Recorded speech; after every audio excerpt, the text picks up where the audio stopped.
also to put on the investigation committee the people who maybe did it. I mean, that's the that's the best. It's like cops when cops commit crime, and then cops are the ones investigating the crime that they committed. And it's like, well, we didn't do it. It Yeah, wasn't us. They can definitely manipulate evidence and point the finger in other directions, and then say you're a conspiracy theorist if you don't believe us. We're right. telling you this is what it is, what happened.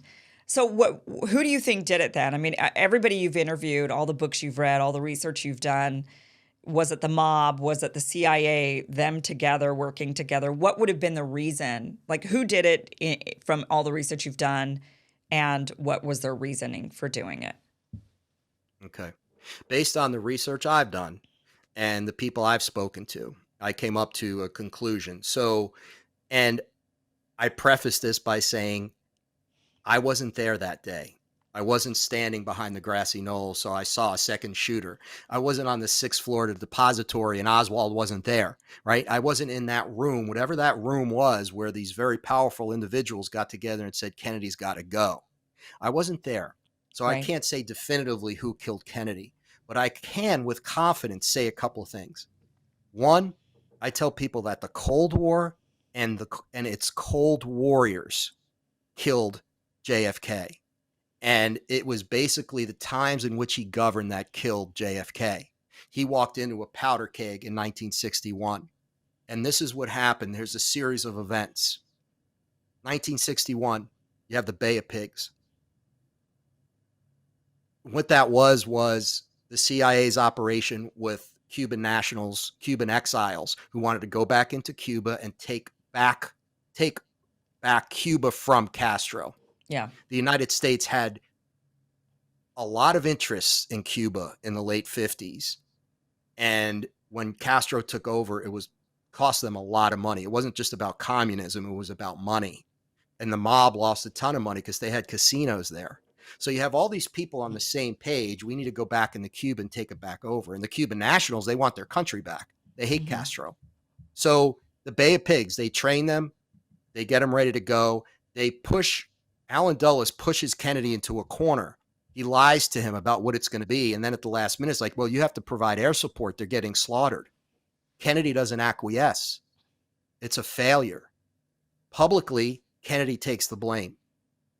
Behind closed doors, he's furious at the CIA. He fires Allen Dulles.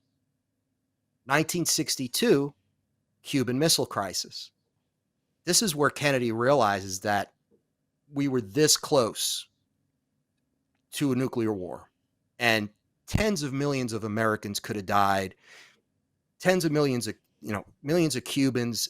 It could have been a world war. It could have been absolutely devastating. Kennedy realizes now what he's up against, and he realizes that he can't let this happen.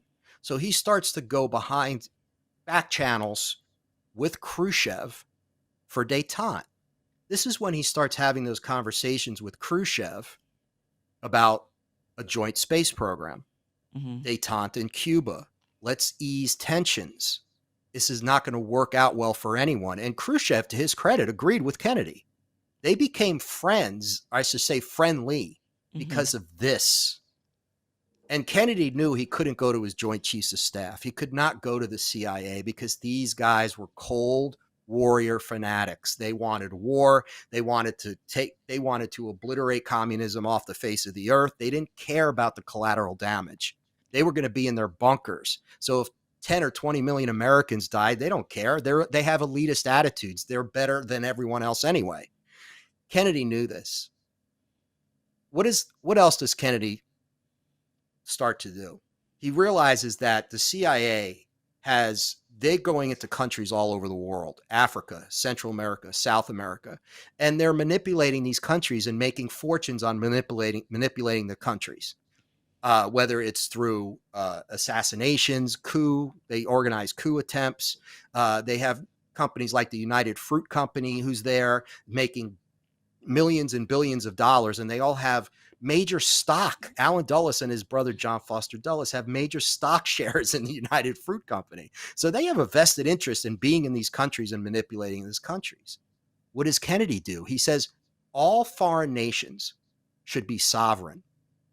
We should not get involved like that. We can help, but were not to manipulate. He wanted every African nation to be sovereign. Same with Central America and South America. Well, this went against the Cold Warrior blueprint. Oh, no, this is our plan to dominate the planet. What are you thinking? And then, of course, Vietnam. Kennedy sees what's going on there. McNamara, Secretary of State, goes over there. He comes back, and he's telling Kennedy, we can't win this war. The French got their butts kicked. It'll be the same thing with us unless we drop nukes.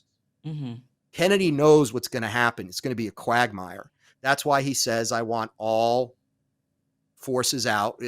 We had advisors there, but he wanted to lower the numbers, certainly of the soldiers who were there. And again, this went against everything that the CIA and the Joint Chiefs of Staff and these very powerful interests, right, had planned. That at that point, and I don't know how this happened. I don't know when exactly it happened, but there was a meeting. There was something that happened where they decided we need to get rid of this guy. And they had such hubris because they were getting away with so much at that point in time that they did it. They were able to do it and get away with it. They had everything in place.